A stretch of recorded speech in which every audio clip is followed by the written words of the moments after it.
Ako si Claire D. Guzman.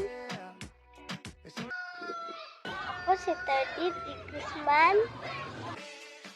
Ako naman si Mami Lottie. At si Papa Mike. Welcome to our family. Ayan, umagang-umaga, galing yan sa labas yung batang yan. Ayan, tinuturuan ko siya na pag hinubad niya yung chinelas niya, siya na mismo nag-uubad niyan eh. Dapat nilalagay niya doon sa lagayan niya ng chinelas. Yan. Diyan niya nilalagay yan. Tapos, syempre, lagi ko yung biniberik ko para, ayan, ulitin niya yun, yung ganong habit. Para very good siya, diba? O, diba? O, happy siya.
Smile ka, smile.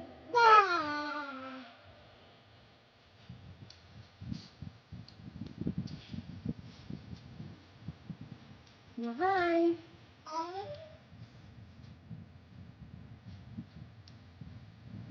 Tapos sila.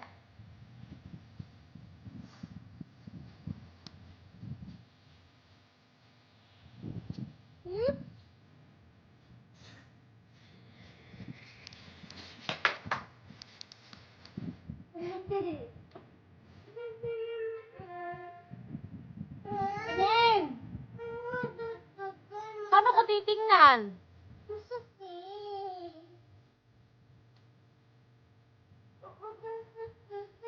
Yorte ng pinili. Ate?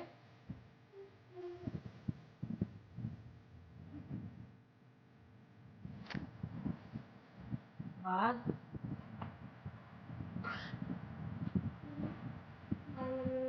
Naliligo na. Bago-ligo na po yan. Pogi na.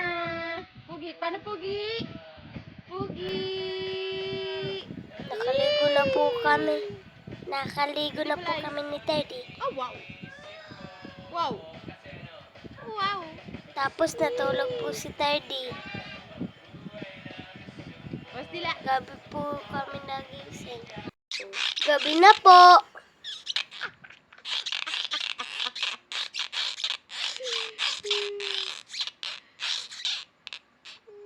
Tapos nila.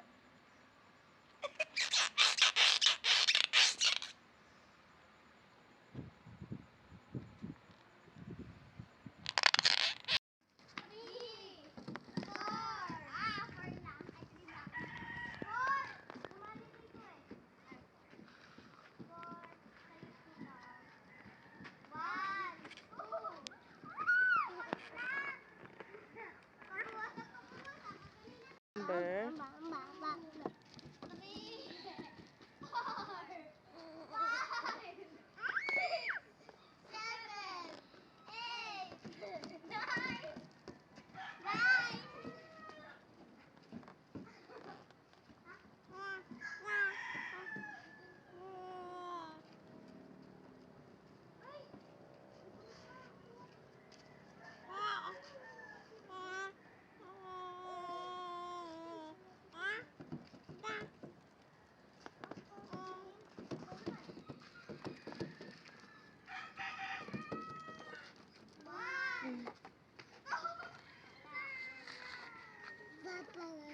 Opo.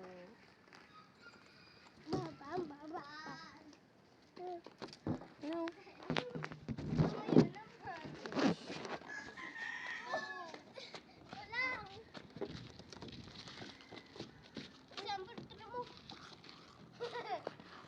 Tagiit niyan, may balon ka sa bahay.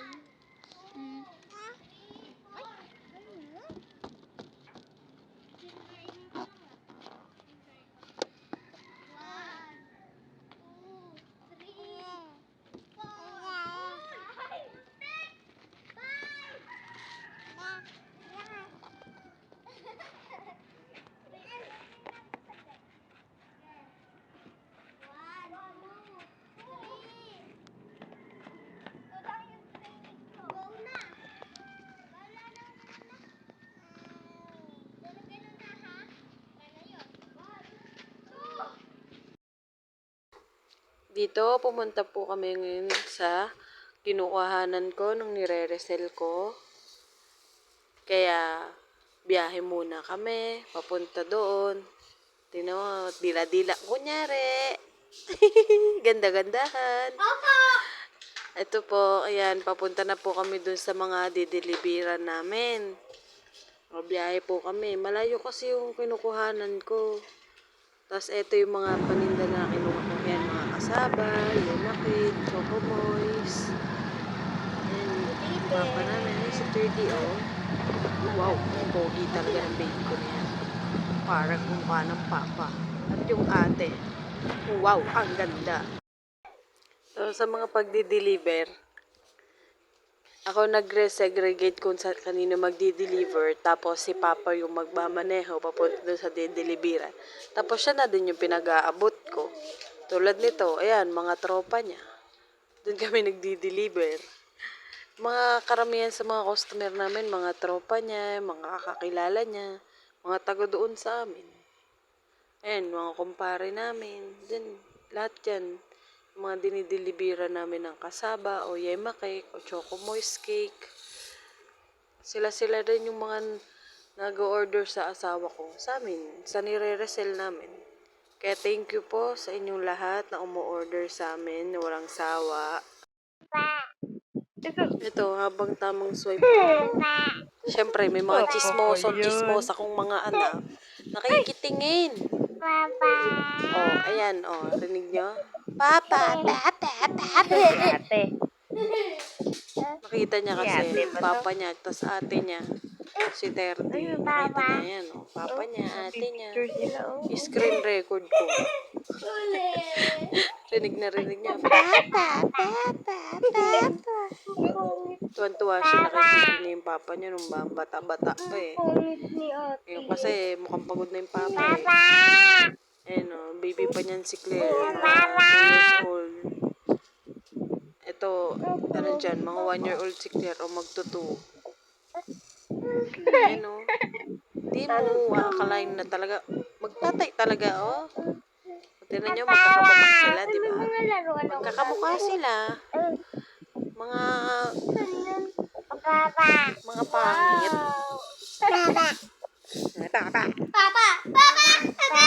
Dito na naman po si Terdy ay nagkismoso. Oo po, sige na. Ayan po. Ano yan, mga 4 years old si Claire, nagtagaytay kami niyan. Ayan, mga ano na siya dyan, 6. Kasi buntis na ako niyan kay Terdy. Yung mga pangit. Oh, di ba pangit? Oh, wow. Ayan na. Yan yung baby pa si Sino Claire, to? kakalabas niya lang. Papa. O, diba? Cute.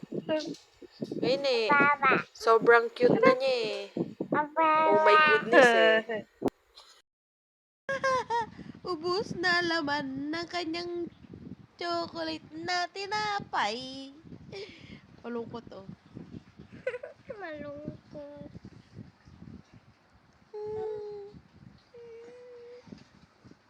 Oo, malaglag ka dyan. Dini ka. Ito ko.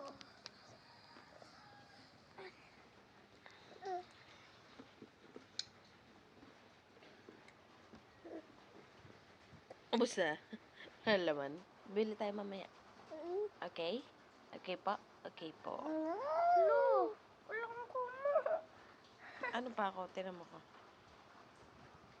Ba. Bulaga. Oh. Oh. Bulaga.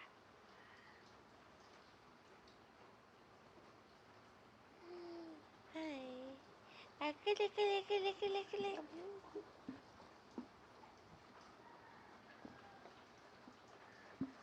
Oo.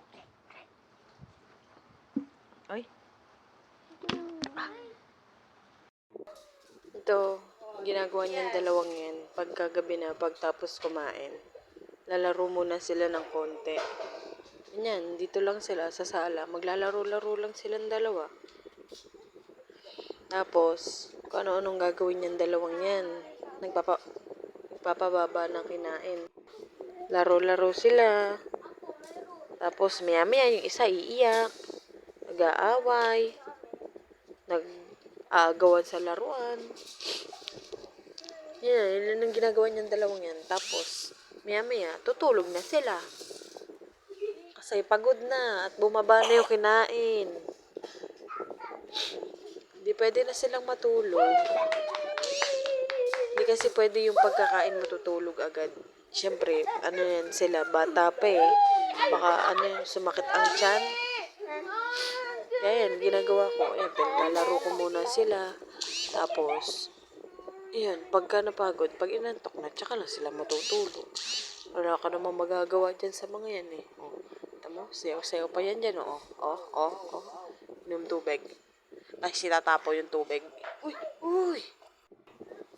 Ayan, silang dalawa. Lagi si ate ko pinagpapainom ko kay Teddy ng tubig. Tapos tinuturoan namin si Teddy kung paano maglinis. Kaya kanya rin, naitapon niya yung tubig. Siya pinaglilinis namin. Kusa naman yan. Buti ngayon, kusa na yung humahanap ng basahan. Tapos pupunasan niya yung tubig na itinapon niya. O kaya minsan, kapag gusto niya siya nagwawalis. Mahilig yan sa walis tambo. Walis tambo, walis tingting, mga pandakot. Lahat gusto niya yung mga panlinis. Tapos, alam na din niya, pagka i-video ko, yung siya naglalagay ng marumi niyang baso dun sa lababo. Tapos, pinakukuha ko rin niya ng tsinelas. Kahit kagaling na niyan ng batang yan. 1 taon pa lang yan, 1 year and a half. 1 taon at kalahati pa lang yan. Alam na niyan kung ano ang pangalan niya. Alam niya kung ilang taon na siya. Ears, eyes, nose, mouth. Very good na yan. Papa, ate, mami. Mama pala. Mama, lolo, lola. Baboon. Ate. Nanay. Bird, bola, ball. Ang galing yan, yung batang yan. Gulat na nga lang ako, bigla niya sinasabi yung pangalan niya nung unang beses ko marinig. Kalain mo yun, 1 taon pa lang yung batang yan. Nasasabi na niya yung pangalan niya. Kaya ang ginagawa ko ngayon, hindi ko siya pinapadede talaga hanggat di niya sinasabi yung pangalan niya para masanay. Nung nasanay, sunod kong ginawa, yung ilang taon na siya. Di nasanay na siya. Hanggang ngayon, yung ginagawa namin, sunod naman yung ears, yung nose, yung eyes, yung mouth. Ayan, alam na din niya. Dinadaan ko na lang sa hindi ko siya papadidehin para maano niya yung tinuturo ko sa kanya. Kaya lagi yan. Tapos kapag kunyari, nakasakit siya ng bata o ng ate niya o kami ng papa niya, tinuturuan ko mag-kiss and hug, say sorry. Kasi nga, di ba, alam niyo naman, yung mga ganyang bata, dapat tinuturuan yan kung paano. Para paglaki nila, hindi kayo mahirapan kung paano sila, matuto sila na mag-sorry. Kasi hindi naman masama kung magsusorry ka, di ba? Hindi naman mahirap yun. Mas nakakagaan nga ng buhay yun kung marunong ka magpakumbaba. Tayo kasi mga magulang ang maghuhubog dyan sa mga batang yan. Dahil tayong magulang yan. Kaya habang bata pa sila, dapat tinuturuan na natin sila ng magandang asal. Bye!